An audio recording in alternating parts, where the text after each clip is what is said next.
What's the dog's name? Max. Hey, Janelle. What's wrong with Wolfie? I can hear him barking. Is he okay? Wolfie's fine, honey. Wolfie's just fine. Welcome to What's Wrong with Wolfie.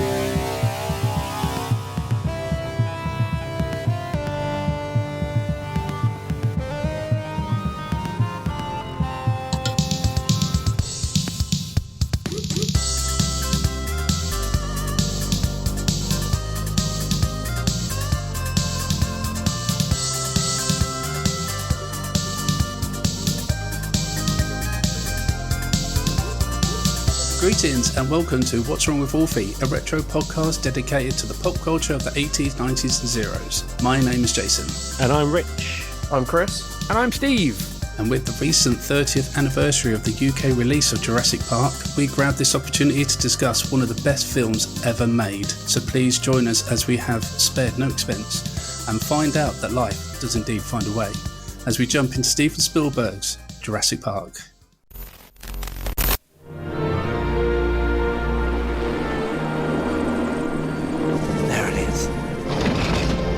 Welcome to Jurassic Park. We've made living biological attractions so astounding that they'll capture the imagination of the entire planet. The most phenomenal discovery of our time. How'd you do this? Becomes the greatest adventure of all time. Can I touch it? Sure. Universal Pictures presents You feel that? Hold on to your butts. a Steven Spielberg film. Fences are failing all over the park. Yeah, that's nice. Gotta go. An adventure. Look out! I can't get Jurassic Park back online. 65 million years in the making. Jurassic Park. Look, I'm not going to even bother to go through the plot. I mean, we all know the plot, right? I mean, everyone knows the plot. Do I really need to go through the plot? I don't think I need to. This is the plot of, what was it, sorry, Jurassic Park, did you say? That's the one, yes, Steve. Yeah, I'm familiar with that one. Yeah. That's all right then. I think we're good, aren't we? Yep, opened a theme park of dinosaurs and everything was fine. Yeah. Made lots of money and... yeah. All right. Okay, yeah, everyone knows the plot, so I'm not going to waste my breath. But coming up on this episode, we do try to figure out where the series needs to go next and consider if it does need a reboot. What's our favourite scene from the film Jurassic Park? And we give our verdict and score on the film. Will this be our Will this be our first full 40 score? You can see why I got my tongue twisted on that. And we had some listeners send in their thoughts and feelings on the film, which we will share too. I say listeners, it was just a listener. Still a great... don't worry, pluralise it, Jason, make it seem... I'm trying. I'm all tongue-twisted all of a sudden, you know. We could just give their thoughts twice, and then it's listeners. There you go, I like it. And that listener is Sam Neill. Yeah. What are the odds? Wouldn't that be something?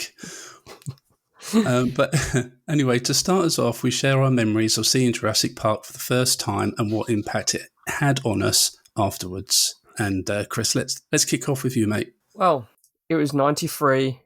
Summer of 93 we got it. So I was probably I was about 9.5. And when you see a dinosaur movie where the dinosaurs escape, eat people, and hijinks ensue, and the whole thing just goes mad, that stays with you. So much so that it's still one of my all-time favourite films, and I'd probably watch it maybe once or twice every year or two. I remember being obsessed with it because we got the trailers, and it was in listeners might be able to back me up here, but it was in like catalogues. The toy run-up was in catalogues as before the trailer, I believe, was even out. I remember vividly sitting on the floor in my childhood home going, that's Jurassic Park stuff. It's dinosaurs. I actually still have the original red T-Rex from Kenner somewhere. Then the trailers hit, and then I don't think I've seen it since where a film had merchandise out so early to grab onto the merchandising train before the film came out. Now, I had friends that lived around me who their dad took them to see it, and I was quite late seeing it, I believe, because I didn't have that access to it. So when my mum finally took us to see it, it was just like, what is this? This has just completely changed my life and fundamental understanding of how movies look and are made. And it was the first film that got me into reading making of books because I was that obsessed. And I've been obsessed with how films are made since. And I've got the making of book behind me by, is it Don Shea and Jodie Duncan? The book actually has a cameo in the film, which always blew me away on the shelf as it goes past. And I would sit and look at all the pictures of the props, locations, the sets, how they were rigged, everything. And I read that book cover to cover for years. So I think that film came at the perfect time in my life for me to appreciate movies as an art form, and just changed the way I viewed movies and the way what they could do to you, like on a almost subliminal level, because you're watching this massive popcorn flick, but you're perfectly structured is Steven Spielberg's quintessential 90s masterpiece, I'd want to say. And it was like the perfect storm of movies. I was speechless the 3 times I saw it in the theatre after that. I couldn't get enough of it. And again, I went through 2 VHS copies because I think I just wore the magnetic tape out in the VHS machine. Yeah, and I still got a lot of the stuff today that I couldn't part with when I was growing up. I just boxed it up when I moved out and went to college, and I still have it somewhere. I think some of it's on the shelf behind me, but yeah, it was just that perfect storm of a movie at the perfect time of my life, and I think our lives, really is going to be the case here. So yeah, that was my intro into this film, and anything with dinosaurs that weren't stop motion, and that was just mind blowing. That was absolutely still to this day, I want to see a film and have that same feeling, and I've yet to find that moment since 1993. Yeah, for me, I think up to that point, I was already really quite obsessed with dinosaurs. So I was watching a lot of the films that would have played late night on Channel 4. Usually would tape them, watch them the next morning. So like your The Land That Time Forgot, Dinosaurus. Oh, I'm glad you brought up Dinosaurus. I love it. It doesn't make any sense, but I love it. Yeah, there's like the one with Raquel Welch. I always forget if it's 10 million years BC or 60 million years BC. But that's obviously loads of stop motion dinosaurs in that. So that was kind of my gateway drug, and I loved it. Obviously, I'm young, little kid. I don't care about the effects. I see dinosaurs on the screen, and I'm just like, I'm lapping it up. Love it.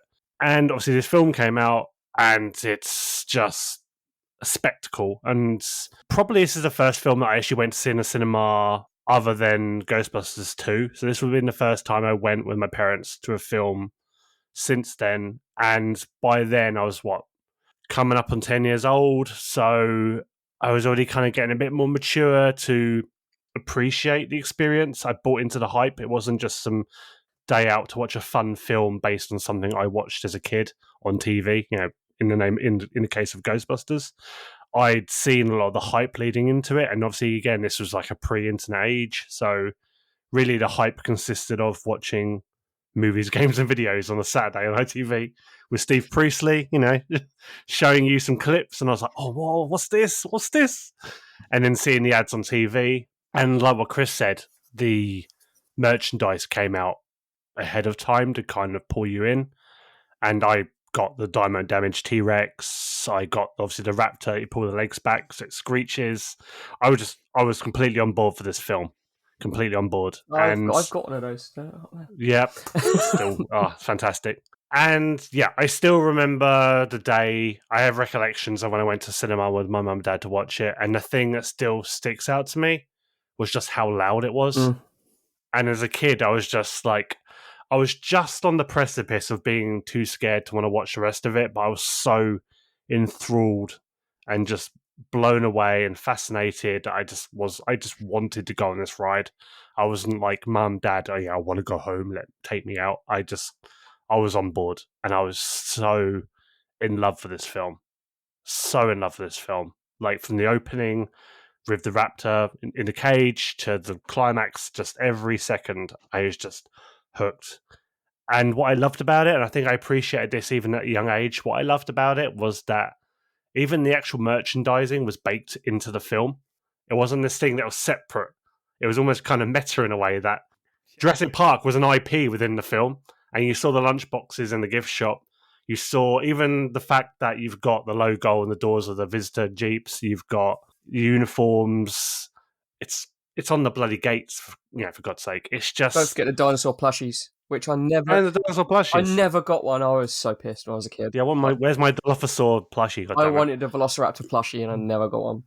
But it just did so much to me, that film. Like, again, it's obviously scratched my dinosaur itch, and it was the first time I'd seen. I think it was the first time we'd all seen the CGI and the use of visual effects. It just felt so real, and it still really holds up.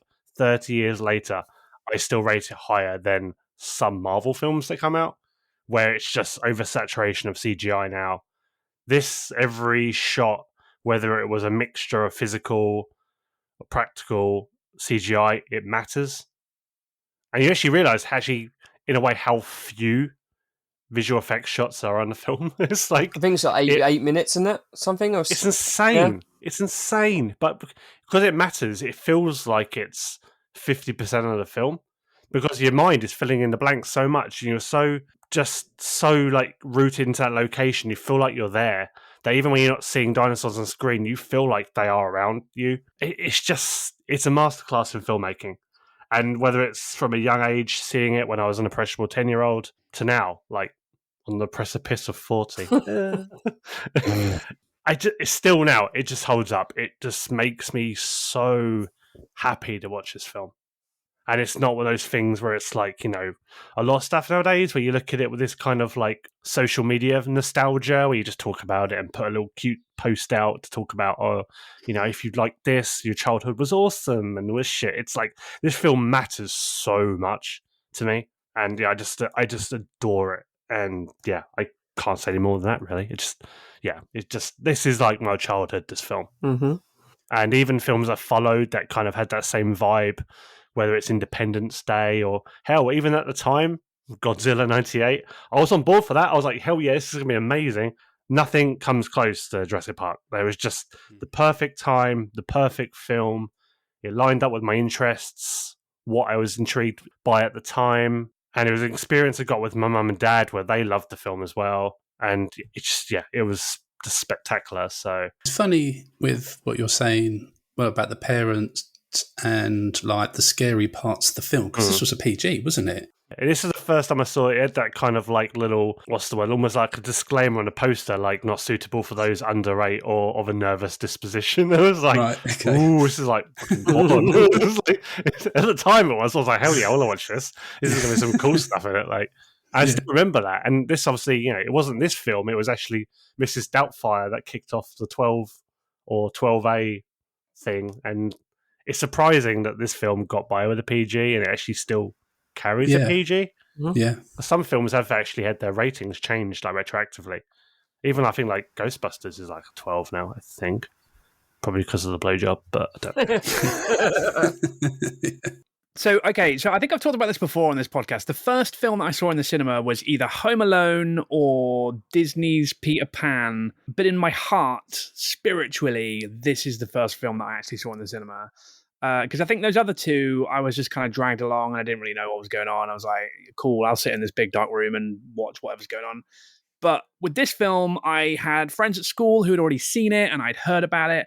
And I'd seen it on TV, like on, TV spots or on the news or whatever. And I remember vividly seeing the Gallimimus scene where they hide behind the log while all the dinosaurs run over the log. And I was like, what the fuck? Those are dinosaurs. How are they doing a dinosaur film with dinosaurs in it? No understanding of how the fuck they did that, but just suddenly having a deep, deep need to see this fucking film. And so I went into it knowing what film I was seeing, and I'd never done that before in a cinema. And I went with my parents and my grandma, and it was the first time that I felt overwhelmed in a cinema. Like Rich was saying, incredibly loud to the point where I'm a terrified child, but I fucking love how terrifying and just overwhelming and awe-inspiring it was.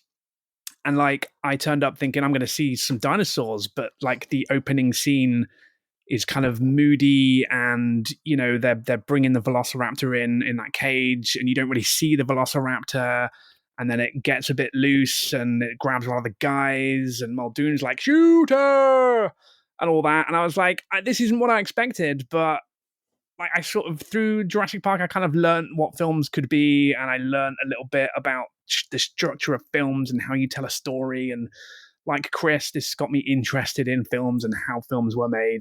It's fantastic. And I remember very, very clearly the lawyer getting bitten off the toilet because my grandma absolutely lost her shit, and it, like in a terrified way, and I lost my shit in a like, oh my god, that just happened. Like you can't do that. You can't eat a lawyer off a toilet. What the fuck? He actually ragdolled him as well. It's like, oh, even now, I'm just like, that's suspicious. It doesn't just grab him and then like, yeah, it like swings him about, and it was like Steven Spielberg. It turns out, like that motherfucker can make a film, and when you get to that point, like you've waited so long for it, like he really makes you work for it, and then that's the first time in that film really that something like pretty explicitly violent happens, and it's shocking in all the best ways, and yeah, it's just great. And then I came out of this film like, I need more CGI. I want more visual effects, and if a film came out that had CGI in it, I was like, I want to see it because I need more of that. Not unlike Chris, no other film really, you know, measured up to it. But yeah, so I liked it, I guess, is what I'm saying. I don't think I had the same kind of experiences in the cinema that you guys did with Jurassic Park because of the age difference that we've got between us. Like, I think I must have been 14, maybe touching 15. I can't even remember seeing it in the cinema. I know I did, but the memory is not vivid enough for me to like go back to. I find that particularly quite weird. I'm pretty certain I saw this in the cinema. I had to have, you know. Like I said, I was at that age range where I was very much interested in films. I love going to the cinema, so I must have seen it. But I don't know. I think I kind of walked out, and I just didn't have the same kind of connection, I guess, that you guys did with the film at that point in my life. I think, you know, I probably walked out and went, you know what, that was a really cool film. Shit me up a little bit. Lovely jubbly. Let's move on to whatever else I'm going to be doing with my time. Yeah, and I feel a little bit sad about that, I guess, but I don't know if that's just my age. Respect you a lot less now, to be honest. What film was your Jurassic Park? Like, if it's prior or even a year later, what was that formative like cinema experience early on? I don't know, really. Like normal people would say Jurassic Park. I know, right? I'm not normal. I mean, I always still go back to the first film I ever saw at the cinema, and that was Who Framed Roger Rabbit. Jesus Christ! Oh, that's a good answer. Okay, the respect's back. The respect's back. Oh, good. Phew. You're going to say like Zulu or something. Casablanca. How old do you think I am, man? Thank you for those bloody spears at me. Look at them, thousands of them.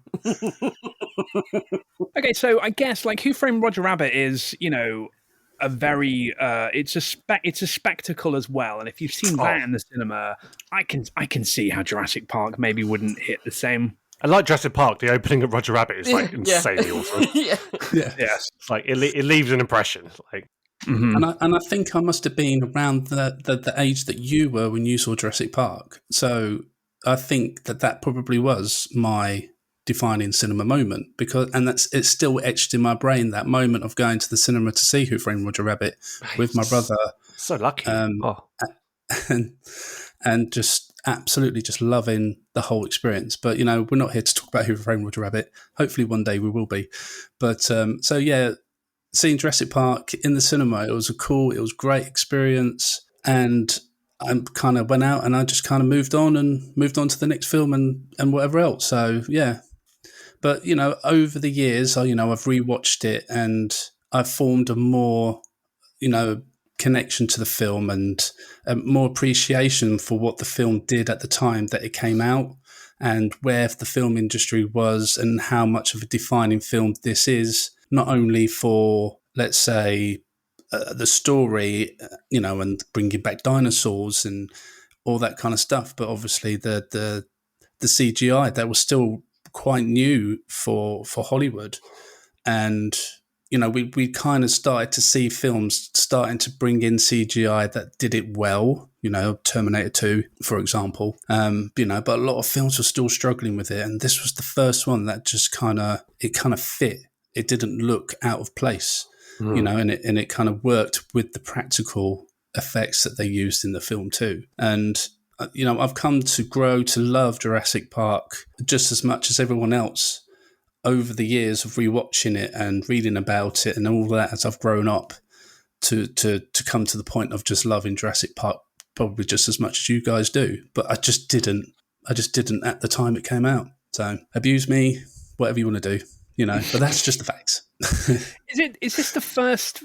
What film came before this that did CGI in this way? Because like Terminator 2 is the other one that people look at as being, that was the start of the burgeoning visual effects industry. But that's like liquid metal, and I feel like that's kind of like cheating, right?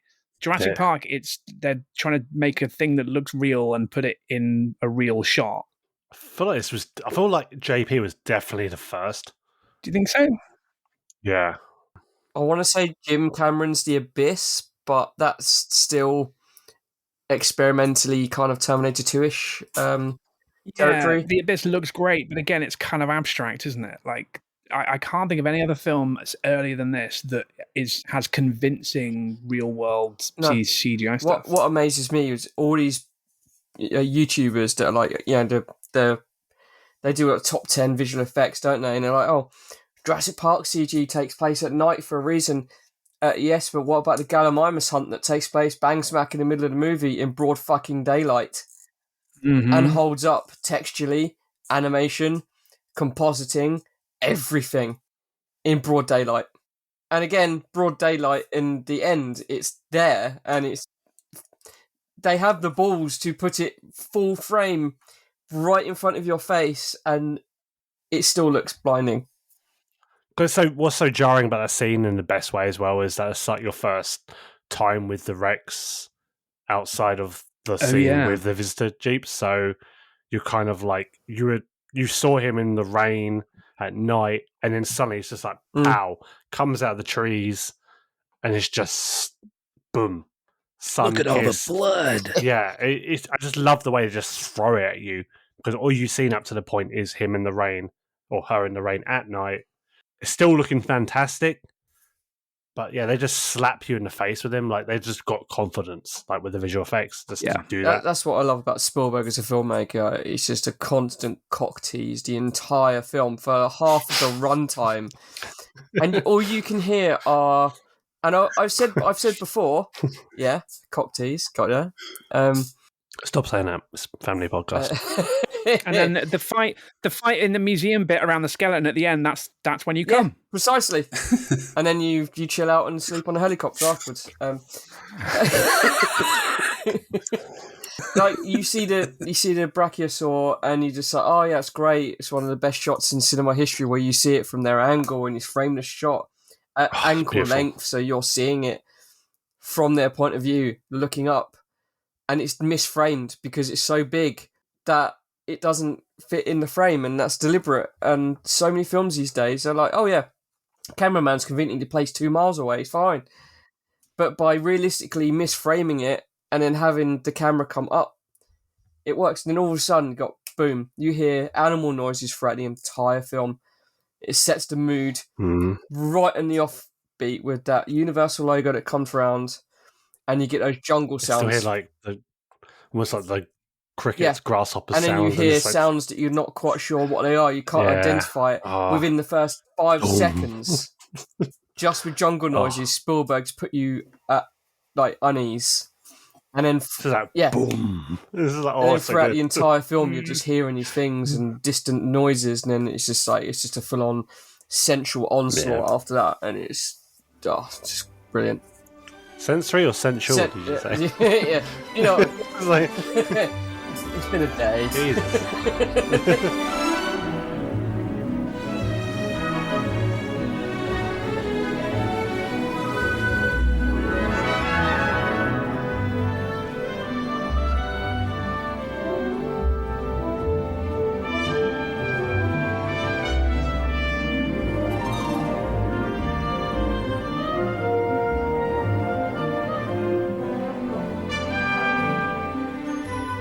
But I mean, Jurassic Park, I mean, we obviously know was an adaptation from Michael Crichton book, obviously of the same name. And obviously, when books get adapted into a film, there's always differences. There's always changes to the plot. But I mean, I think this one was probably one of quite a big chop, wasn't it? Or a big moving about of parts of the book and the storyline, wasn't there? Yeah, super different. I mean, most of the characters are completely different. Hammond's a bit of a dickhead, isn't he? Yeah. Hammond in the book is straight up a rubbing his hands together capitalist evil man. All of the changes that got made for the film were incredibly smart.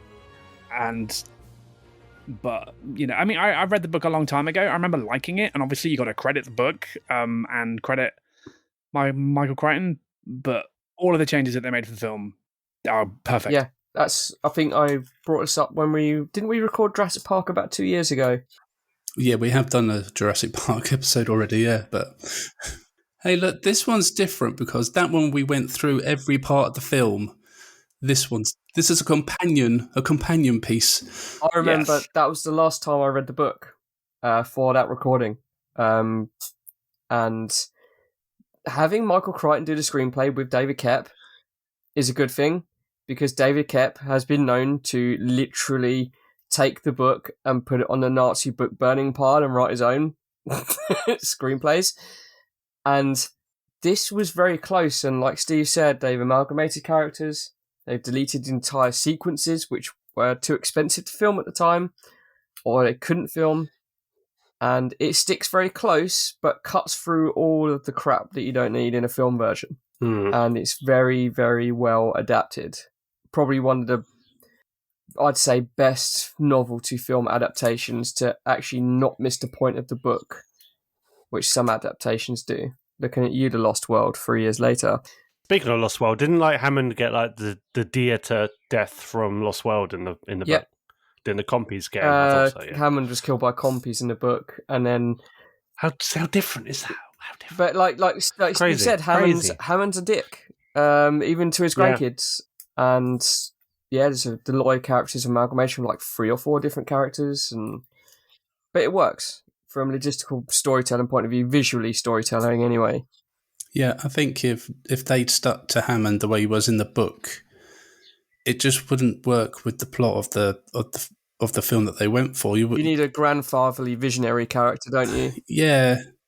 I mean, you can kind of, like, when you watch the film, you can kind of see the kind of man that he is, but you can see that there's some kind of love behind those business eyes of his, and, you know, there is a bit of care for other people, and that does work, which, if he was just a dick, then no one could relate to him, could they? No one would particularly care whether he lived or died. Like, it feels like because like a big part of this film is hubris and, you know, capitalist hubris, right? It feels like all of those elements were given to the lawyer, and it feels like Hammond is like almost above reproach, right? Like, he's reckless, but he's being reckless in pursuit of a sincerely held vision, which is to thrill people with this exciting new dinosaur science. I never quite bought into his vision, though. Like, I mean, obviously, yeah, he was a caring capitalist, but like, I was more kind of on Genera's side in the scene where they're talking about how, you know, Jurassic Park's, you know, our attractions are going to be for everyone, and it's like all these like low income families are going to fuck off to Costa Rica to see dinosaurs. It's like, how coupon day is. It's like the fucking Tesco club card vouchers to go look fucking is Nubla. It's like I don't, a fucking voucher or something. It's like I don't think it's going to happen. Like, fair play, John. That's a lovely vision to have, but I feel like he didn't. I almost feel like he didn't even. Part of me feels like still he didn't even mean it. I feel like he still knows, like, this is going to be a cash cow. He's a capitalist. He says, our park will not only cater to the super rich. And the way he says it is like he's accepting that it's for rich people. Yeah. But it won't only be for the super rich. It comes across to me as naivety, though, more than it does him being a bastard. It's like, I'm going to say this because it looks good in a press release. And, I think, didn't Spielberg go on an interview, or it might be on one of the DVD features, that he adapted Hammond as the New Age Walt Disney. I can see that. The way Disneyland was, marketed and available to all, and certain brackets of, admission fees and all that kind of stuff. But yeah, and the way they covered up all those deaths as well. It's quite similar. Yep. Yeah. A really important aspect from the book that came over perfectly and fully intact was the science part. And that's what Michael Crichton's known for, is writing really realistic feeling and compelling science-ish based storylines. And a lot of people at the time came away from Jurassic Park thinking, so they're going to do that then? Because that'd be cool. They should actually do that. Because it feels really, really believable and really compelling, the way they explain bringing back the dinosaurs, which is super important because it's a bonkers concept that you just buy straight away because of the way it's written and the way they explain it to you is great. It's so well done. I feel like there was a 5-year period after that film came out where I really believed, any moment now they're gonna set on BBC News Round that, we've got a T-Rex. It's like, shit, and where's it gonna be? Where do I have to go to, where do I have to drag my parents to go see this T-Rex? And obviously it's a shame. They do kind of call it out in the book that, it's impossible to clone a dinosaur from ancient DNA that doesn't. But in the film, it's a very po-faced look at it. It's very almost very simplistic way of. Yeah, it's technobabble to the 8th degree, but it works on a storytelling level. But the book calls out, and the film simplifies it very well about the frog DNA. But there are numerous different DNAs that they splice to get the dinosaur to appear as you would consider a dinosaur. And it's one of the best lines in the last Abomination movie, where Wu says, "We've never had dinosaurs. We have people's perceptions of dinosaurs created in a lab." Mm-hmm. Yeah. And it's kind of a line from the book that says, these aren't real dinosaurs. These are what people expect to see from various existing species now. This is what people saw in Dinosaurus and thought, this is a dinosaur. Yeah. I'm going to pay to see this dinosaur, without feathers. Didn't they, a couple of years back, some scientists reverse engineer a chicken embryo to turn on genes that have been turned off due to evolution? Don't know. The genome or something. I'm sure I read that somewhere. That's more than likely. They were turning genes on that had been turned off for millions of years and turning them back on and seeing what happens. It's like, we all know where this goes, guys. When was Dolly the sheep? I was going to mention this. Dolly, how is she doing? 98, wasn't it? Was it late 90s? It was late time 90s? of New Labour, and everything was great. We've got Dolly, we've got Tony Blair. Things can only get better. Look at this, we've made 2 sheep and they look the same. The future is bright. The future is orange. Fucking Tony Blair. We've got D-Ream and Dolly and Oasis. I feel like the cloning thing, cloning felt like this kind of, bioengineering and cloning and stuff felt like it was going to be a thing. And then it just wasn't a thing. And I came out of it I want to be a JP scientist and I hope they actually bring dinosaurs. It's we didn't fucking watch the film. The film's message is super clear. Yeah. But we all wanted it to be true because it was just so exciting and compelling. Dolly the sheep was born on the 5th of July, 1996. 96? Okay. That early? Oh, it was her birthday the other day. Should we missed it? and she survived until the 14th of February 2003. Aw, Oh, poor Dolly. I don't know what the average lifespan of a sheep is, so I don't know if that's sad or not. She died so Me neither, young. mate. Me neither. But before we get into our favourite scene of the movie, I think we just should have a quick chat about the cast of the film, because they did manage to round up a great bunch of actors for the film. And there's no point in talking about Jeff Goldblum, because he just does Jeff Goldblum. It's exactly the same thing. Same thing that we do, every single time we touch on Jeff Goldblum films. But does anyone disagree with that sentence? Goldblum's like a force of nature. I love him. Yeah. But I guess the only thing that you can say about his character in Jurassic Park is the fact that he does have the best lines. Yeah, that's fair. Yeah. Although, I mean, to me, Bob Peck, Muldoon, to me, Clever Girl is just like an all-time great line. It's just so like, it's a complete admission of defeat, but it's like Tim actually appreciating the savvy of these predators that he's hunted, that he just, like, you outsmarted me, checkmate, fair play. And I love it. It's such an amazing line. Like, that was a fundamental great point of the film and the book, which the new movies have completely forgotten about, that these are living, breathing animals. No, Chris, they're horror movie icons. Yeah, they're like Freddy Krueger, and they're like... they run and eat you. You have to run and blow them up. They're Looney Tunes. Yeah, basically. Oh, God, fuck, Jesus Christ. I know what you're thinking. That fucking auction scene. Jesus Christ. The auction scene where the Velociraptor looks right into the camera lens. And the tail goes up, and there's almost a smirk, and it's just like, fuck off. But anyway, Jurassic Park 1...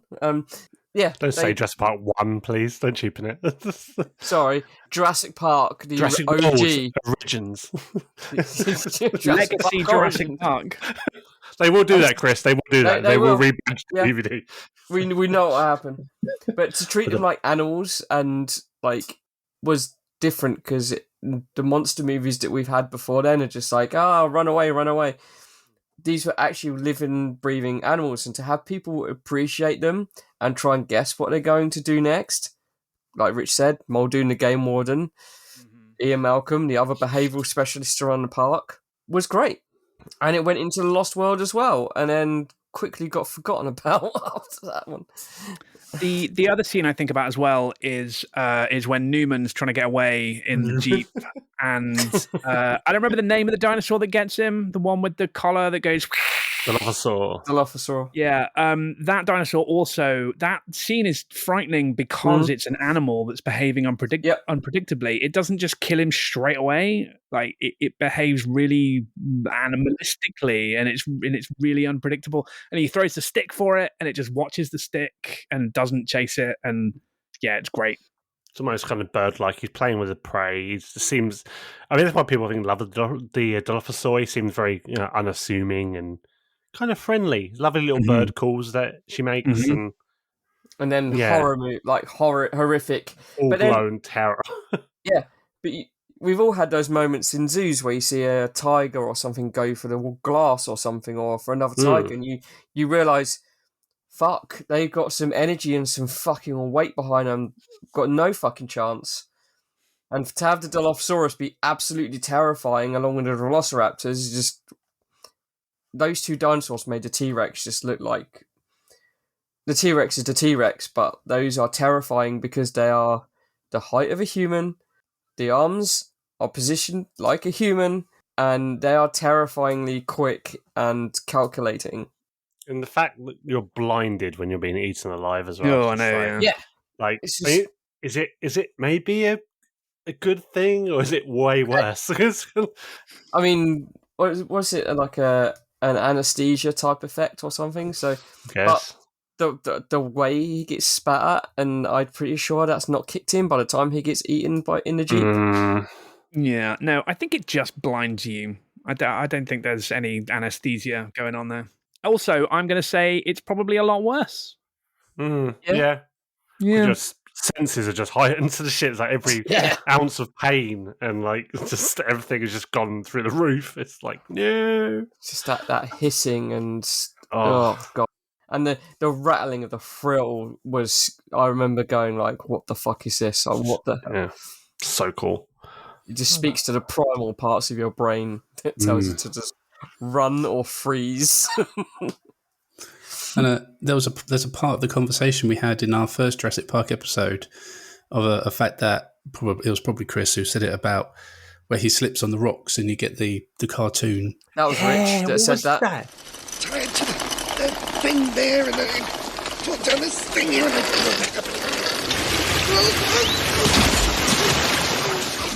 That was Rich that said that. And like I was waiting this time when I rewatched it recently, and I was waiting for it. Definitely there. Now, I've always read that scene as the raincoat. in, it's the trousers or something like running on the wet rocks. But if you watch it, his clothes haven't touched the rocks at that point. It's just his office shoes, maybe. I don't know. But it's very much... It can't have been a coincidence or accident. The editors and sound editors and Foley artists must have gone, that's funny, leave it in. I don't know. Maybe it kind of like having that cartoon sound kind of like puts you at like a full sense of security and obviously makes the horror that comes ahead like so much worse. Because you're like, oh, this is really, he fell on the rocks. Batman. And then like, it's like horrifying. I don't know that I've ever noticed that. Sound well, like I was the same as you, Steve. It's very subtle, and until someone points it out to you, you're like, you just ruined my fucking life. Like the hands balancing the tail and the raptor. Yeah, that's a classic. Like, let me just take care of that. We won't CGI that. We won't CGI that later. Yeah. No one will notice. Surely that's shoes squeaking on wet rock. Sorry, I just listened to it on my phone. That's how I've always looked at it. It's possible. It's possible, but, nothing in a film is there by accident, so maybe they heard it and thought, we'll leave it in, because, it sounds like a slipping sound. I don't know. I feel like it's them just doing like a fat guy sound, which is mean. Could be, yeah. It's like, oh, look at him. Well, it was the 90s, wasn't it? Exactly. It wasn't. You can't expect to be fat in a film and not get the piss taken out of you. Yeah, exactly. But is there anyone else from the cast that you guys want to particularly have a chat about before we move on? Sam Jackson.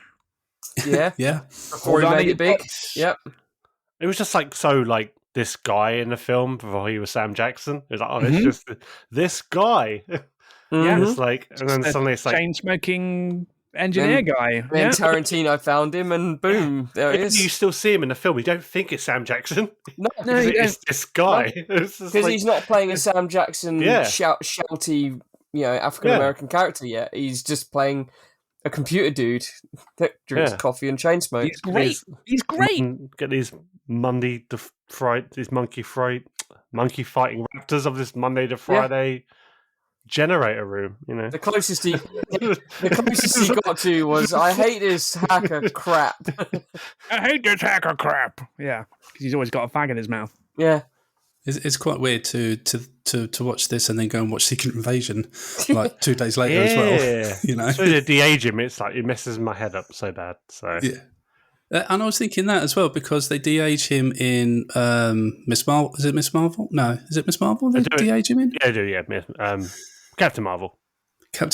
And but then I'm thinking like when they de-age him in that film, it doesn't look like he looks like in Jurassic Park. No. He's got 2 arms, so well, yeah. I mean, Sam Jackson's a legend in whatever he does, so and he is just as much of a legend in this film as he is in anything else he's done in his career. So, I mean, I think he's probably one of the only actors who can look back on his catalogue of films that he's done and say, do you know what? They're all right. There's not really any turkeys in that. Yeah, no. Happy with that. No, I guess not. Other than Sam Jackson, I'd probably say, obviously, this was an important film to me, formative, it played to my dinosaur fascination, but I also feel like it came at a time where probably I developed a bit of a crush for Laura Dern. So, Let's face it, who didn't? There you go. I'm saying, putting it out there. putting out there. Ellie Sattler in this film, 1993, and like very feminist, which is also a big change from the book as well. Hell yeah. Yeah. But like feminism done in a way that is way more deft than a lot of films these days manage to pull it off. Like it feels completely believable and sincere, and her character is fantastic. Yeah. I think she even says like that. There's a line in the film where I think Hammond's Dinosaurs like, eat man. Well, yes, Inherently, that. so I'm like, fuck yeah. Love it. But then Hammond's like, I think like the men should go, right? And then she gets all cross and is like, we'll talk about misogyny during emergency environments when I get back. It's awesome. She's fucking awesome. The way they did that, I think, was the generation gap, because everyone's grandparent has always said something like really gran or granddad, like really.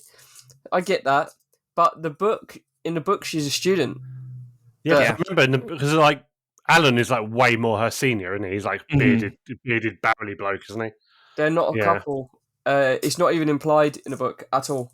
But the film comes out and you cast two people. You need a bit of a will they, won't they atmosphere going on. So, but yeah, the film is very, very progressive for the early 90s. Yeah. Extremely so. It's actually kind of crazy how progressive it is. It does still surprise me, because I do think like a lot of the films around that time, you go back, you're like, ooh, but it really does. Just plays it so well. Yeah. She's forward thinking. She doesn't have to ask permission before she does shit. Yeah. Because although Alan Grant's leading the dig, she is still a respected person of her field within that dig, and it's just brilliant. And I love her and Sam Neill together. I think they are just brilliant together. I'm so glad they got together in whatever the last one was. I don't remember what it's called. I don't remember. See how much it matters. It's just like the one with the locusts. Yeah, it's called Jurassic. I just remember that Ian slid into her DMs. That was like, no, it was like, don't do this. These characters I love, you bastards. I just think that we would be amiss to not bring up the actors who played the kids, Joseph Mazzello and Ariana Richards, because fantastic. Whenever you see kids in a film that is to do with this kind of thing, you're just like, oh, don't put kids in it. But the way he cast really honest, genuine actors to embody the parts. I'm not too sure why they switched the age of the kids. I'm not entirely sure, because in the book, Tim's the eldest. Maybe it was that moment where let's make it the older sister, or it could be the cast. I don't know. No one's ever said anything about it. But the kids are great, and they symbolise the children of the audience that would be watching this film. You have one who's terrified, and the younger brother is terrified, but also completely awestruck at the same time. Even in the kitchen, he's terrified, and you feel that terror. And you experience every major event through their eyes, and it's just great. Never once do I watch this and think, "Oh, kids, just shut the fuck up." No, for sure. And the ages were swapped to the kids, but also in the book, Tim was the computer whiz as well. Yes, so they flipped the personalities around, which is another example, because hacking's boy stuff, but in this film, it's Lex who does it. She knows Linux. She does. I think Lex has definitely got a Steam Deck, so So. Oh yeah, for sure. Did you see that she recently recreated the Jello shot? No, really. Was it Vanity Fair or Vogue? Yeah, Ariana Richards is a treasure. She's amazing. Have you guys seen her artwork? Yes. Oh my god, No. it is. She's awesome. Photo quality oil paints. Oh my god, it is just stunning. It is beautiful stuff. I love that they've both gone on to better things. Obviously, Joseph Mazzello's still acting, but I think she's gone on to art and charity work, I believe, or something similar. And it's just, don't have any problem. I think what I loved about the kids in that film, because I think there is that thing a lot of the time where Hollywood execs think that, kids want to see kids in films, and I think it's not necessarily the case. I think kids want to see cool grown-ups they aspire to be. But I feel like the kids in this film were a really good analog for kids that want to see this film, because when there I was, like Tim, a dinosaur nut, and I had a sister who was probably a similar number of years my elder. So I did kind of see myself and my sister in that film. It's kind of relatable, even at age. And I love that. I'm doing the chalk and cheese characterizations, and it's the same in the book. Tim is telling, in the film, he's telling people what the dinosaurs are.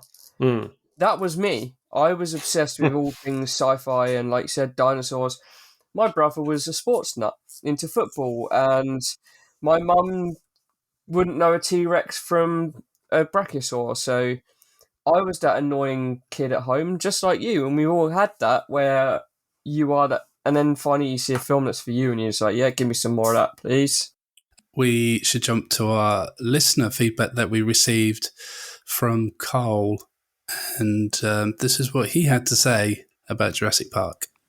Hello, Wolfie Podcast. Just a quick recollection about Jurassic Park, the first movie. It was a film that I saw at the cinema, and I watched it without reading any reviews and stuff like that. It was one of them films where if you saw the trailer, you more or less saw the best parts of the film, which was a bit of a letdown, really. The glass of water vibrating with the Tyrannosaurus Rex coming up close was really good. The guy getting eaten while he's sitting on a duddy, and a nice Diplodocus poo joke as well, I think, if I remember rightly. Yeah, brilliant performances from Jeff Goldblum and Dickie Attenborough. But I wish I was watching The Fly, really, halfway through. It came out thinking it was a bit of a kids' movie, but it launched a great franchise, and I haven't really watched any more of the others, so not really much help, but loving the podcast. Thanks a lot. Bye-bye. Well, I did not see that coming at all. It's going to be safe. I want this guy to send one in every single film that we talk about. He used the divvy term from Diplodocus. I love it. It's so great. What is that? But I love that he did. We've been recording for 57 minutes now, and he just blew us out of the water. I'd rather be watching The Fly. I'd rather be watching The Fly, really. It was and then it's a Diplodocus dunny gagging and all. Sincerely, that was fantastic. Thank you so much for saying that in. That Ian was great. Malcolm snapped that raptor's arm. I don't know. But his comments quite controversial there. You know, you'd rather be watching The Fly. I feel like that was a bit. I don't feel like it was actually this review. It's a good bit. I don't agree with him at all, but it was brilliant. I loved it. Yeah. Okay, well, thank you, Carl, for sending that in. I think you've just made everyone's night. Yes, sincerely, Carl. Thank you so much. That was great. And he is a podcast host himself of the Byte High No Limit podcast, which is kind of like a retro technology podcast, which he also does a lot of interviews with teletext and CFAX people and things like that. Okay, we need to get on that. I see a collab coming up, Jason. So please go and check out his podcast. I've listened to a couple of them, and they are quite they're very interesting and informative. Is he as brutally honest as nose as he was for this? No, he's not actually. So. I was like, okay, I can help.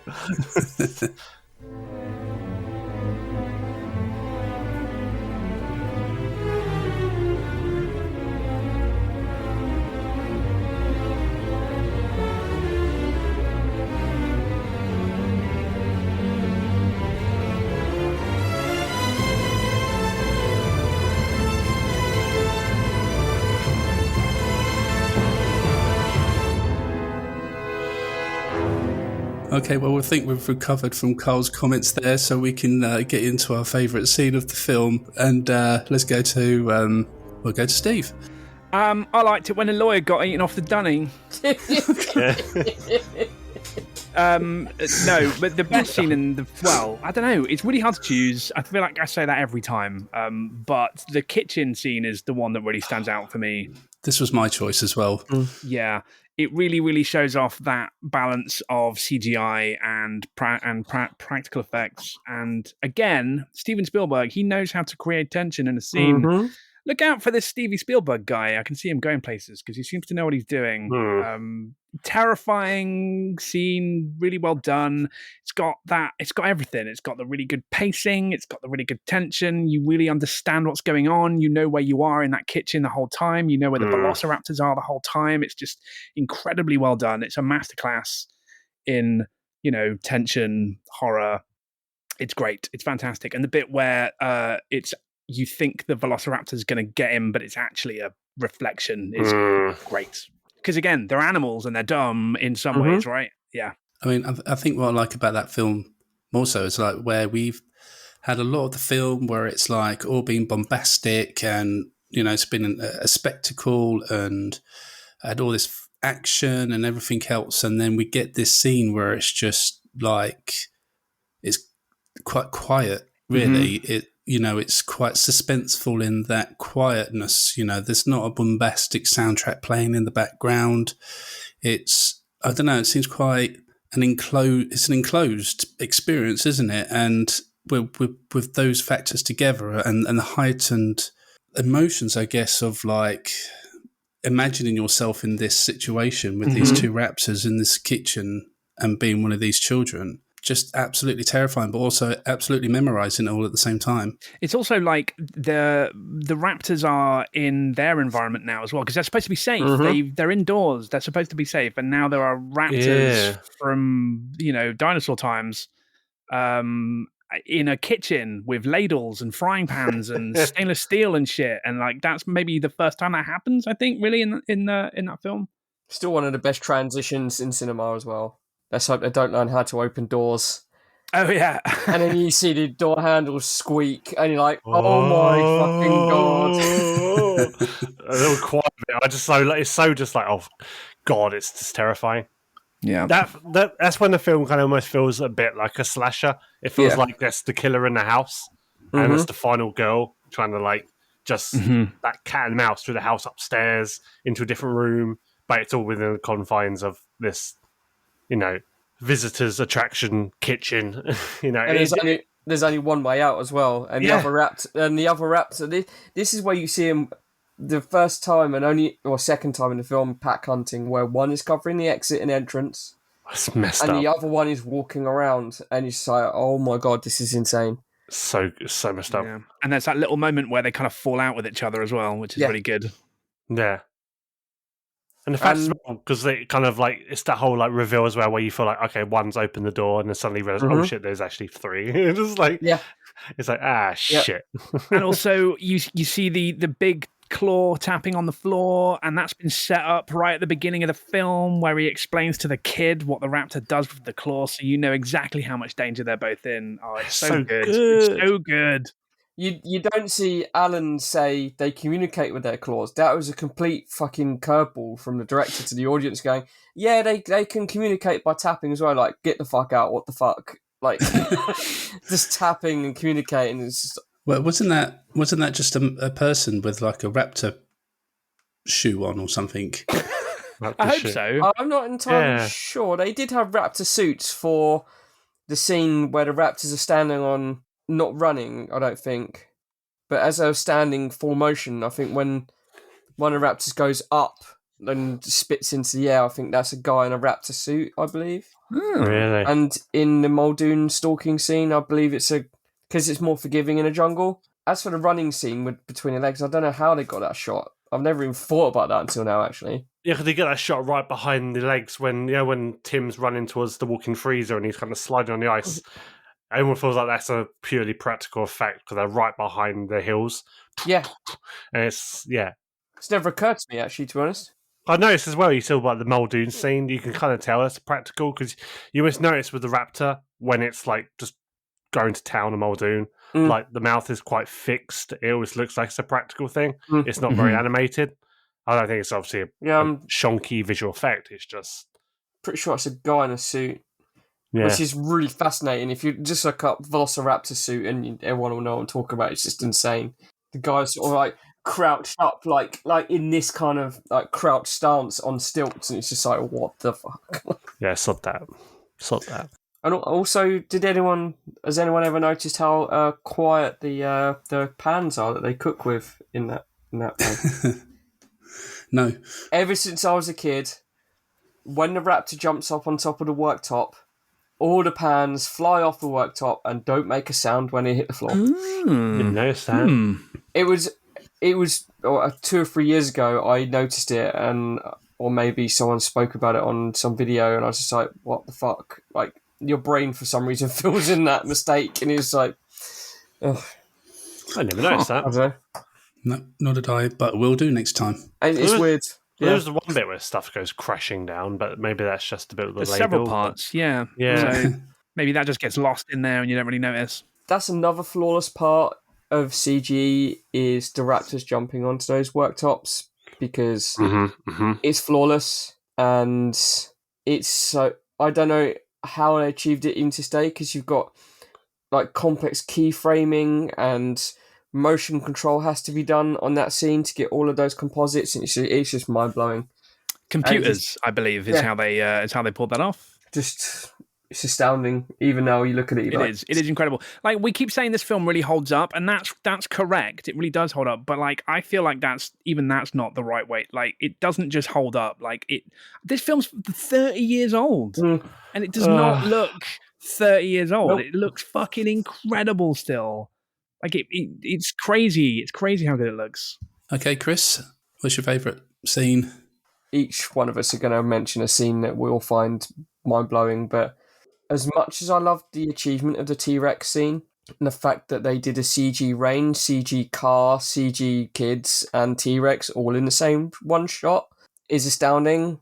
To me, this is going to maybe be a left field scene. It's a very low-key one, and it's the first time you see the Brachiosaur in the Jeeps. I mentioned it earlier, the way it's shot at like knee length. You're looking up as they're looking up, and it's out of frame, and it's as if the director can't get this real animal. Even when they're filming, they're treating them as real animals. They're not even being rendered yet.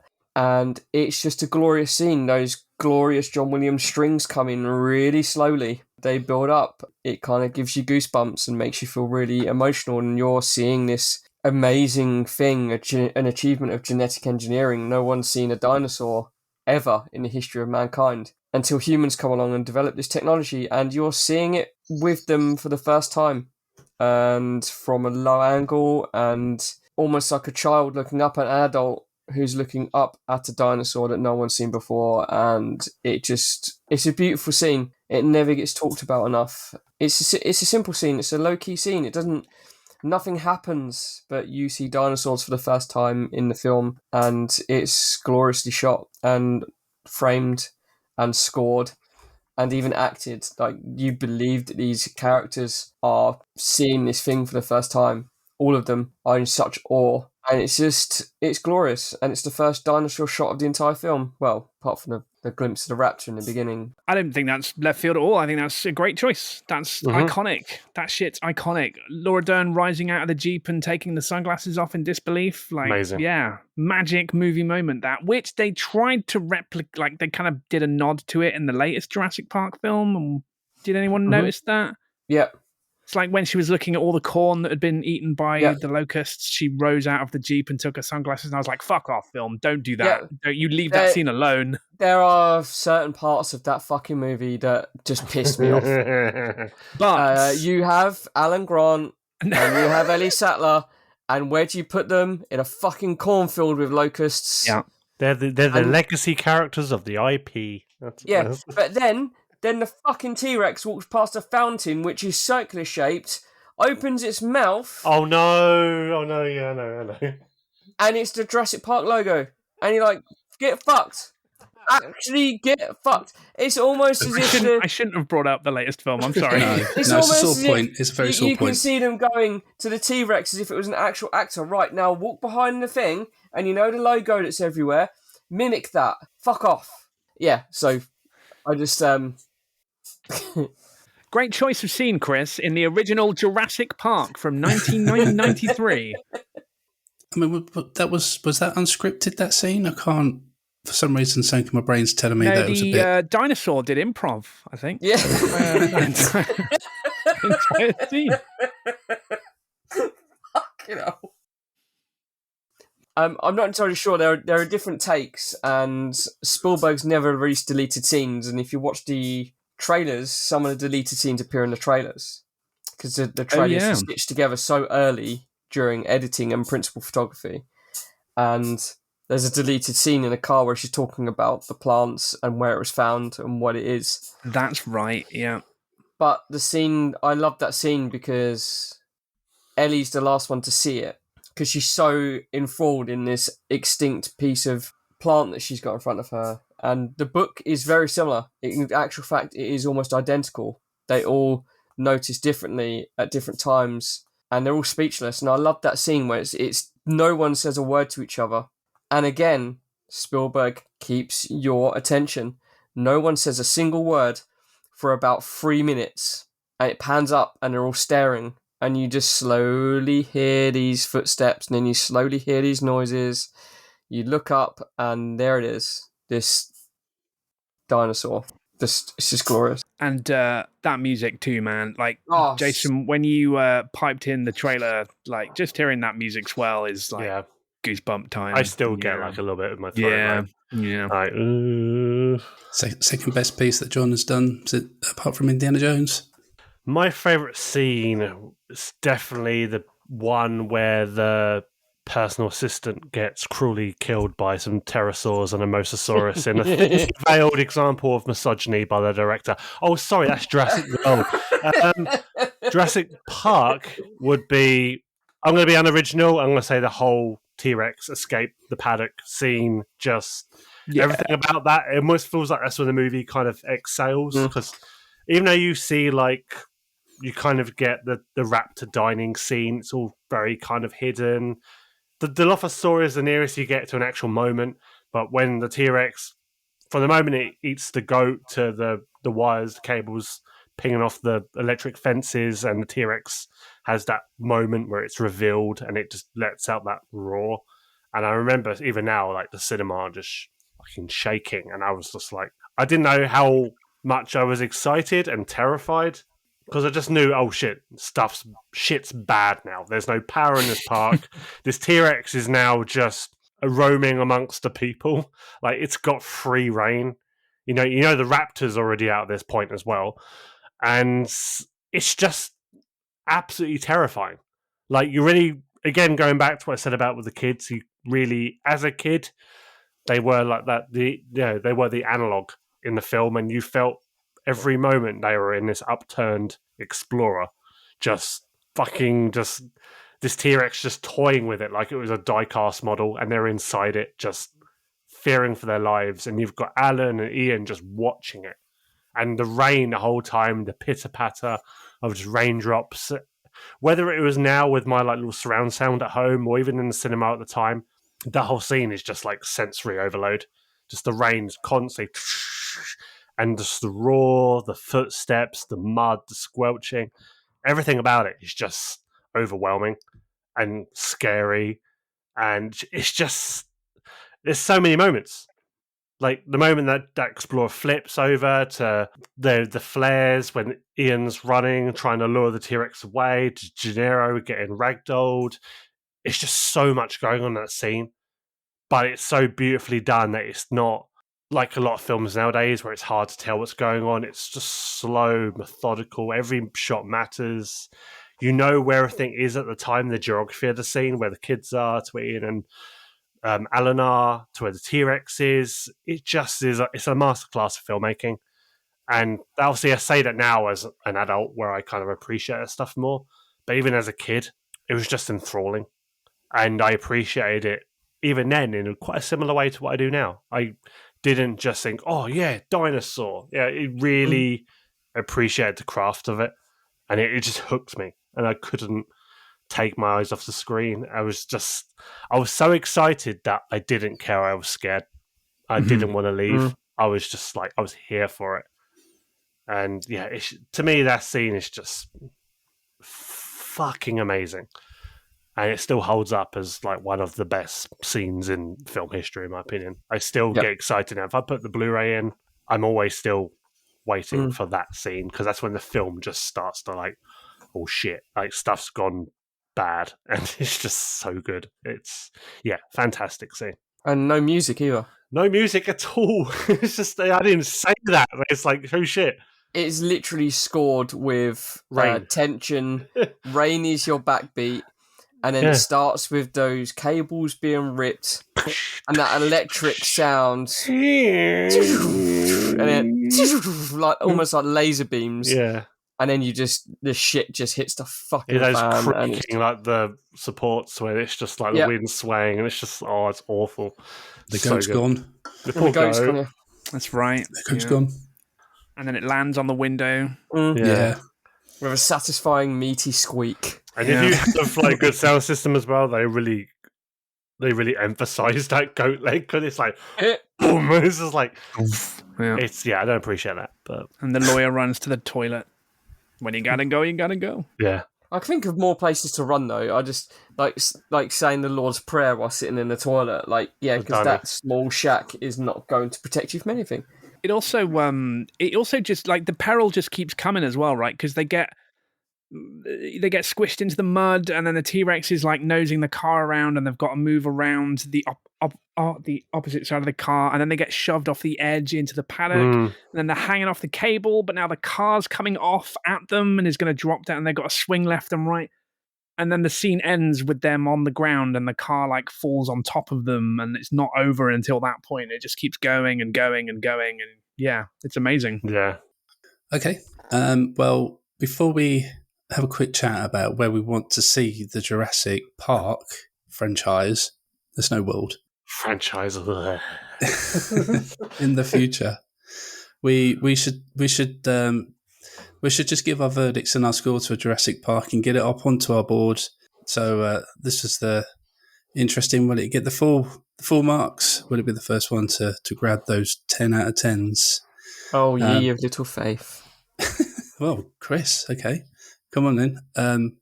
Give us your verdict on Jurassic Park and your overall score of the film. I have a soft spot for it, and always have, and always will. I think me and Rich have spoken quite a few years ago, that it's almost like our generation's Jaws. I love how you just said a soft spot, like it's the 2004 Punisher film. It's just like Jurassic Park. Sorry. I love the way you understand it. So great, but continue. That was just a bad word use on my point. I do apologise. I don't care what they say about this film. I like it. It's all right. I respect how understated that was. I just have the utmost respect and love for it, and always will do. And I'm gonna do a Spinal Tap and put it up to 11. It's one louder. Oh, you can't do that. Break the rules. I don't break the rules, man. Breaking the rules. But it's 10. It has to be a 10. There's no way out of it. It's just going to be a 10 for me. 10. I mean, I can't not give it a 10. It's a 10. I think the only thing that I don't like about this film is, when the shotgun jams. Mm-hmm. Mm-hmm. I don't think that's clear at all, right? Did you ever find that when you used to watch this film? No, I know what you mean actually now. Yeah, it's they're holding it off with the shotgun, but then they can't shoot the shotgun anymore because it jams, and I feel like that's not clearly communicated to the audience. 7 then. No, not really. 10. Now you bring it up, actually, I completely forgot about that. The raptor scene in the air conditioning duct, when all you hear is Hammond's walkie-talkie radio audio of what's going on. The audience has no idea what's going on. You just hear the gun go off and then they run. Yeah. And you're like, what the fuck's going on? Sorry, I completely forgot about that. And one of my favourite facts about this film as well is when Lex falls through the vent and the raptor's below her and she looks up for a second, that's digital face. Yeah, it's scary. Because that's not really her. That's a stunt double. Anyway, sorry. Some dude. And that was done better here than it was done in Titanic with Leo and Kate a few years later as well. Yeah. What scene did they replace faces in that? When they're running from the water up the corridor. Oh, really? It's 2 stunt doubles, and it's really dodgily CG'd their faces from a different scene onto their faces. Never be as bad as the Kate Bosworth surfing movie Blue Crush, though. That was terrible. Mate, do you know what? I've never seen that. I've never seen that film. Yeah. And I know for a fact that you went to the cinema to see it. Why I saw it in the cinema. Her face was like 20 frames ahead of her. It was like, it was not right. It was not right. It was like, nah. Yeah, still. God. This technology is still too young and underdeveloped. This bad surfing film. Okay, Rich, what's your verdict in your school, man? It's a 10. Of course it is. It's Jurassic Park. It's not just a film I still love now. Again, it's just a damn important film. I hold this in my top 3 of all time. Just films that matter to me so much. I'll never not love it. Shaped a lot of my film-going tastes, loves, all of that stuff. It just came at the right time, like so many things we still cherish today. It was just, we were lucky enough that it happened when it happened. And it's not just nostalgia. It is a wonderful, magical film that is very Spielbergian. And yeah, it's got dinosaurs in it. It's just great. Great cast, great action, lovely story, a score that still reduces me to a blubbering mess at times. I remember being at Royal Albert Hall with Chris, kind of a few rows apart. That was when they played the film with the orchestra, and I still remember now, like when they were going to the island, and I was just crying my eyes out in the Royal Albert Hall. For anyone who can experience a film with the soundtrack isolated, and just the sound effects and audio and an orchestra, do it. Yeah. No matter what film it is, just do it. It is an experience that you will never forget. Such a warmth in that score that I love. It's never just like, oh yeah, it's just epic. It's like it's always warmth to it. Like the main Jurassic Park theme is just like it's like a nice hug. It just makes me feel happy. The Jurassic Park, like almost you could say the island theme, the helicopter theme, and then you've got that mid-late bit, which is not so much an action scene, but the dinosaurs don't really have a theme. Their music's like really chaotic sometimes, quite literally on purpose, where it's not noise. It's just very unpredictable, and it's brilliantly scored. Absolutely, no, I love it. Perfect 10 for me, without a doubt. Amazing film. Don't let us down, Jason. I might let you down. It's not as good as Who Framed Roger Rabbit. 6 out of 10. How did you know, Rich? You It's bastard. like you could read my mind. Okay, Jurassic Park. I can't add anything else that you know. It's an old worn sentence, but it's true. There's nothing else I can add that you guys haven't already said. I don't think I'm going to give it a 10. There are 10 more things that you can add. Is there? Yeah, you can just give it a 10. You could. It's really hard because, like, I don't know. Because you know what? When I was saying, like, when I saw it at the cinema for the first time, and I didn't have that kind of. You need to be very careful, or else you'll be the only host from tonight onwards. Do I do myself a disservice by giving it a 10, even though I didn't have that proper connection to it at the beginning? You give it the score that you feel in your heart, Jason. Yeah. It's fine, really. There's no pressure at all for the perfect movie ever to be summoned into this. I'm going to give Jurassic Park a 9.9. Okay. Ooh. Okay, then. Jason, I've decided not to endorse your podcast. Amazing. That was fucking brilliant. I wasn't even set up for that. I just like, oh yeah, I see what you did there. That's fantastic. I love it. That's brilliant. Amazing. Jason meant to say, so do I. So. Damn it, I missed it, didn't I? And then drive off. Fucking hell. Yeah. So that's a 39.9 for a Jurassic Park. Safely on the top of the board. It has some top secret off because I believe. What the fuck were we doing? Giving top secret perfect scores. We're doing the right thing. That's what we're doing. Yeah. Because I believe, off the top of my head, I think they got a 39.6. Okay. So yeah. So we've got Jurassic Park at the top of the board. Happy days.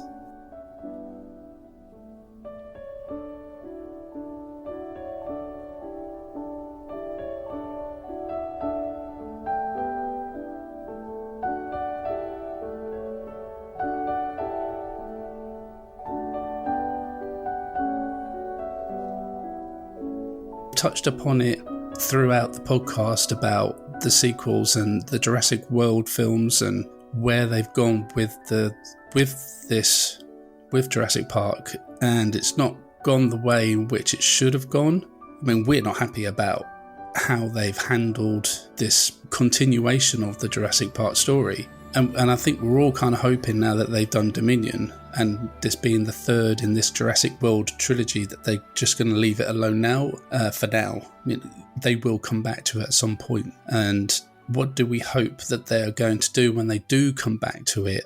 Do we want to see them try and continue from where it was Jurassic World left off? Or do we want to see a complete reboot of Jurassic Park? Do they just leave it alone? Do we not need to go back to Jurassic Park anymore? That one. To quote Ian Malcolm, just don't do it.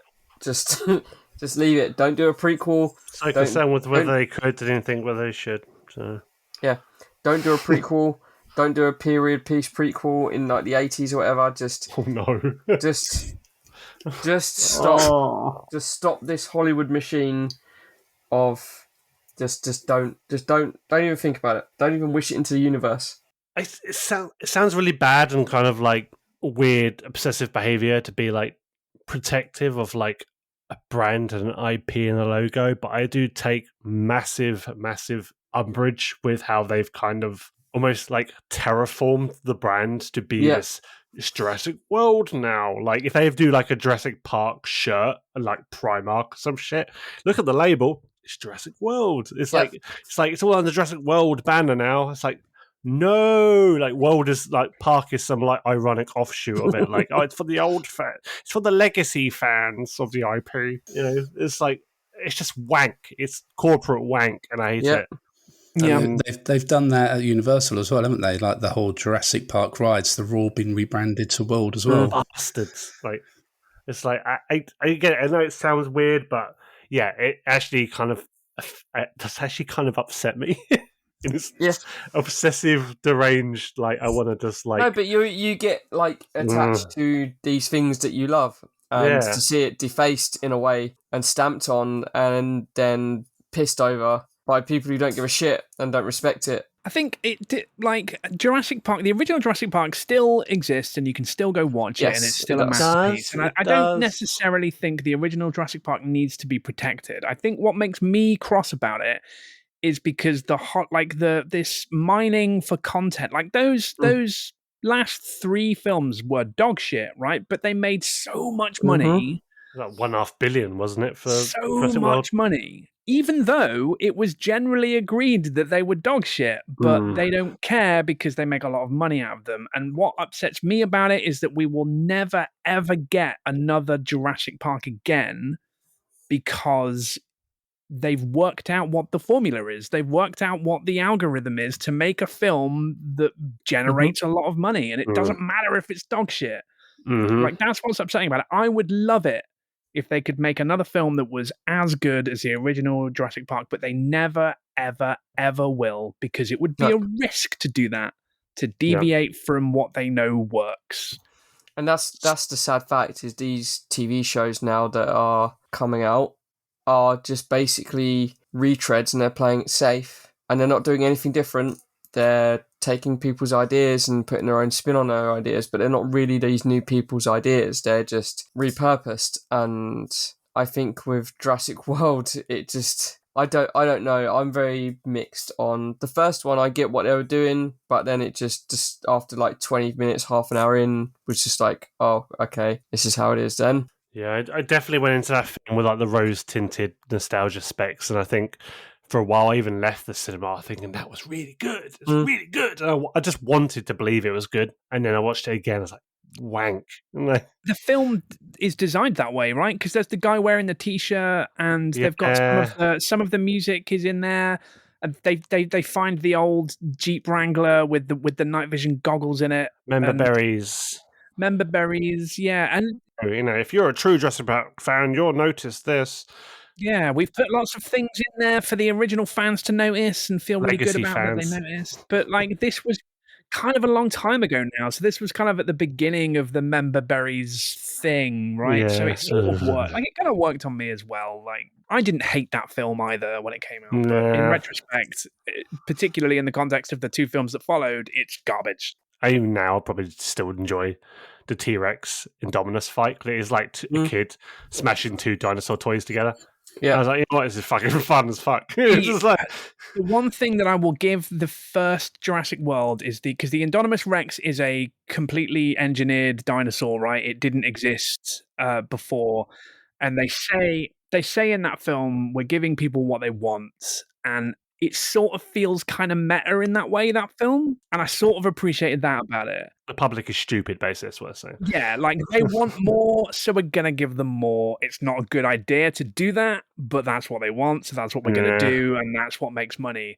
And I feel like that sort of meta element was kind of deliberate in that film, and I sort of respect that, but I still wish they just hadn't done it in the first place. It almost comes from a place of insecurity as well. Like they know it's this shit, so it's almost like when they kind of say, trying to do a good comparison now, but it's almost like they kind of hid behind it with like, we know this film's wank and cynical, but we're going to make it look like we're really smart and we've got a message. It's your fault, audience. It's your fault. Yeah. It's like they became too self-aware of themselves. Mm-hmm. Jurassic Park 3 is self-aware of what the previous two films were, but the Jurassic World trilogy is just with Jack Johnson's character, is it Jake Johnson or Jack Johnson? Jake, yeah.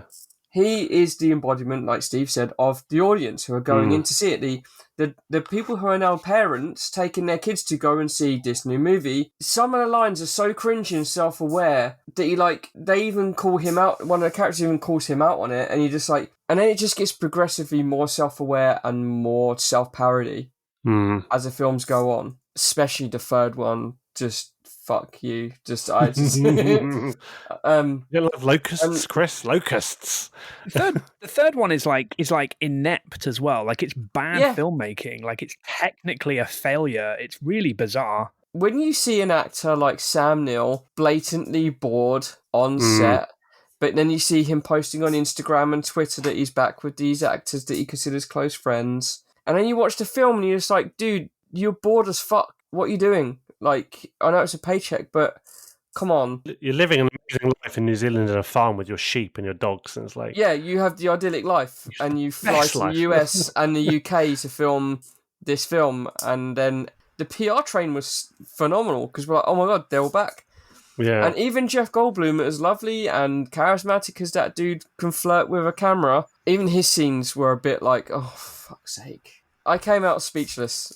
I remember saying, like, what even was that? Like, okay, Colin Trevor is a douchebag and should be in movie jail for the rest of his career. So I was going to say that. Yeah. I do not begrudge any of them for turning up for what I assume would be a huge, massive, fat paycheck. I just wish that the writers and the director respected their characters enough from first film and from the first two books, and respected the characterizations enough to give them a respectable role and script treatment. There's too much going on in it that no one knows what to do with each other. It did warm my heart a little, but even then it was still a bit like, this is kind of cheap now. Like, they kind of got Alan and Ellie back together after, like, they kind of pulled them apart in Jurassic Park 3, which I felt, it was like your parents splitting up watching Ellie and Alan, like, oh, Ellie with a kid. Oh shit! Wait, it's not Alan's kid, motherfucker. The whole arc of the first film is that he hates children, right? It does, yes. But then he learns by the end of the film, he's like, oh, I'm pretty good with kids actually, and I did a good job there. But then in the last film, they were just like, nah, he was alone the whole time since then. He's sad and alone, and he learned nothing about himself. You don't want that for characters you care about. You do care about those characters by into that film. Like, even if he wasn't with Ellie in the end, you want Alan Grant to have some kind of happiness. You do. It shows like the character's not growing, and it's like you just reset it.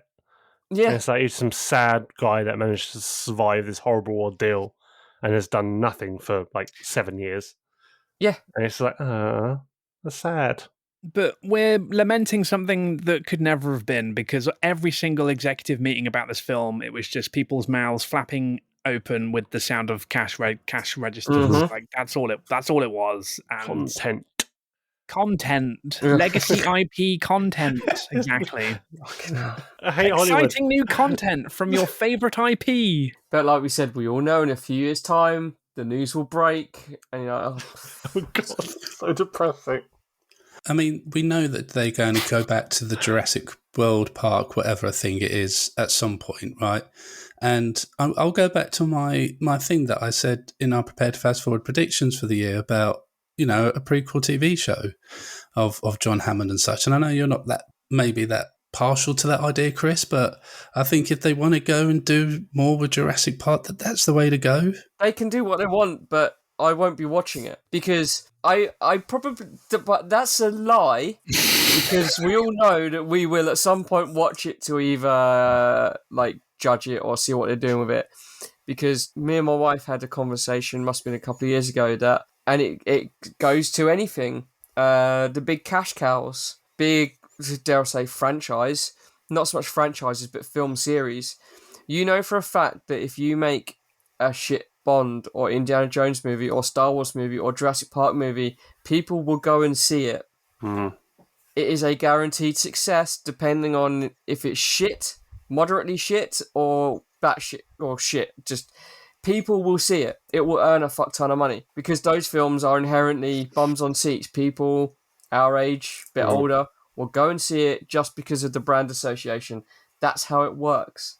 Yeah. And I can sit here and say, I won't watch the prequel series, but I probably will at some point watch the 10-part Amazon fucking whatever shit company Hammond. makes it. It's just called Hammond, as it will, Yeah. because that's how they work. The John Hammond. Because it just... I'm sure many children and teenagers want to see the origin of John Hammond, the Santa Claus dinosaur clone man. This is how he gets his cane.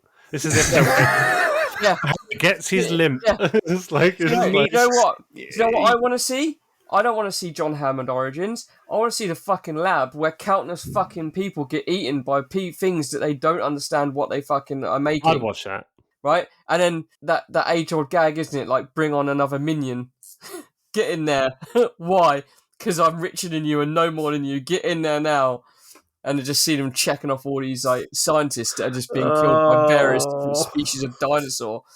That's entertaining. Well, not entertaining, but... Sticking with this prequel John Hammond thing, right? But do you think it would be better if it was the book version of Hammond instead of the film version of Hammond? No, they want to keep it within continuity within the wider Jurassic World universe. The film version of Hammond is also a lot more interesting than the book version of Hammond, who was basically just a villain. I quite like the idea of a 10-part TV show, but it would have to be done extremely well. And I would watch it if it was done cleverly. They should call it Flea Circus or something and get really cerebral about it. The Flea Circus on Petticoat Lane. And I could see it kind of working. I would give that a chance, I think. Do you know what film I've always wanted to see? Or miniseries that I've always wanted to see? Michael Crichton's original sequel, The Lost World, is a really dark fucking espionage book. Espionage, love it. Completely missed the fucking point. We all know that Michael Crichton didn't want to write the book.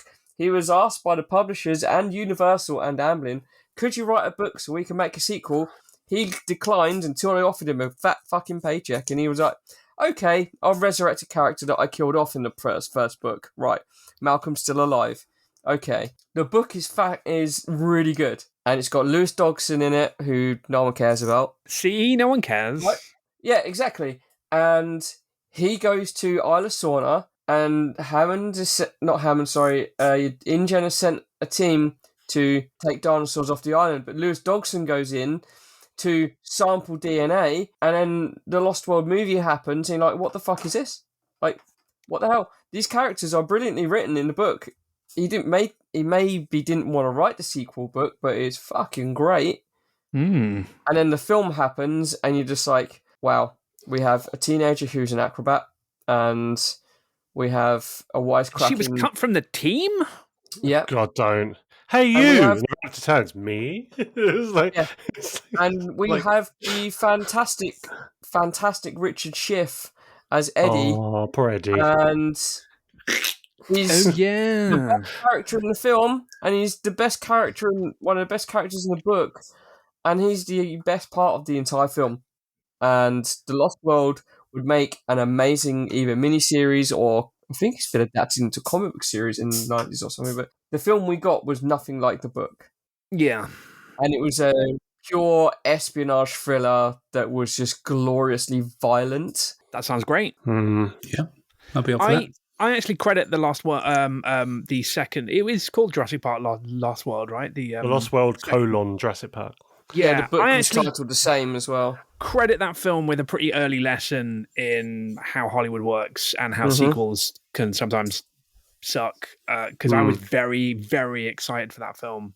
And then I went to go see it, and it was maybe the first time I came out of a cinema and went, I know I was supposed to enjoy that, but I just didn't, even though it had all the dinosaurs and stuff in it. And it's a bad film.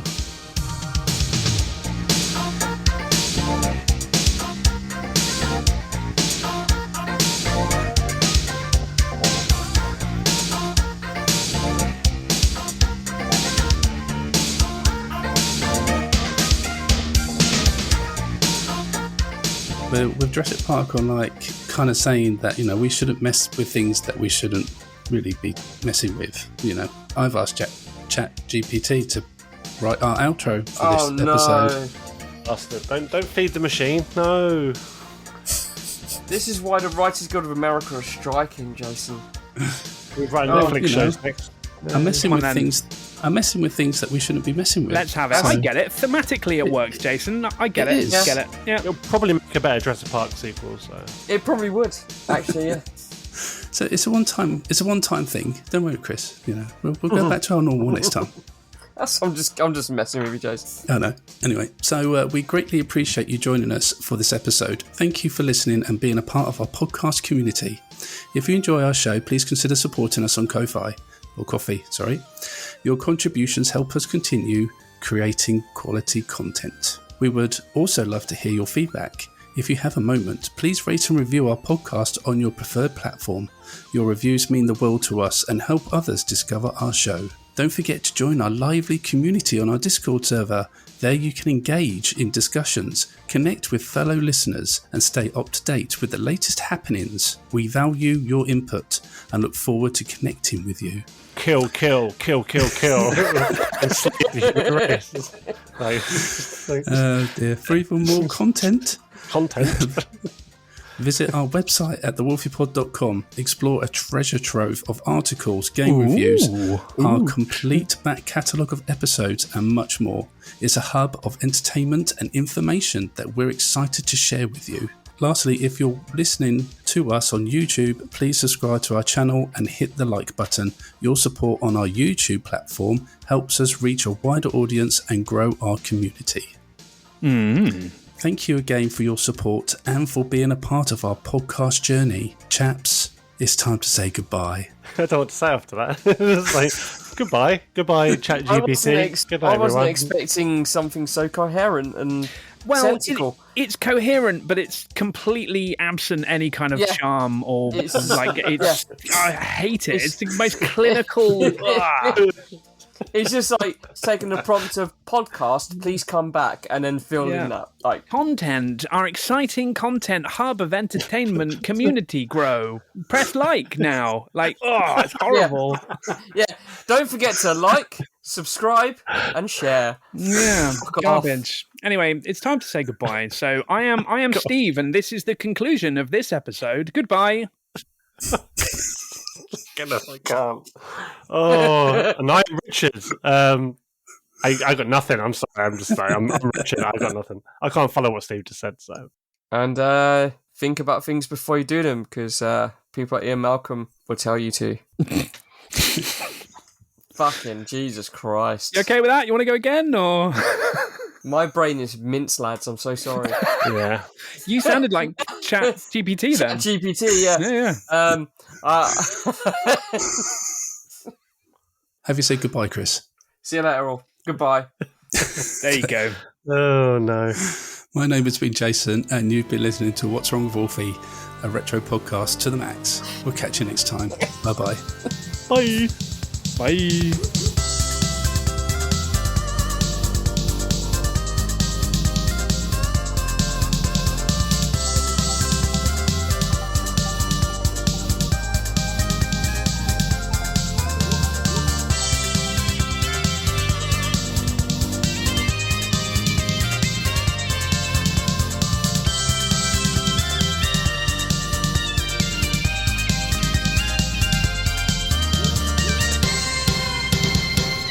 Janelle? What's wrong with Wolfie? I can hear him barking.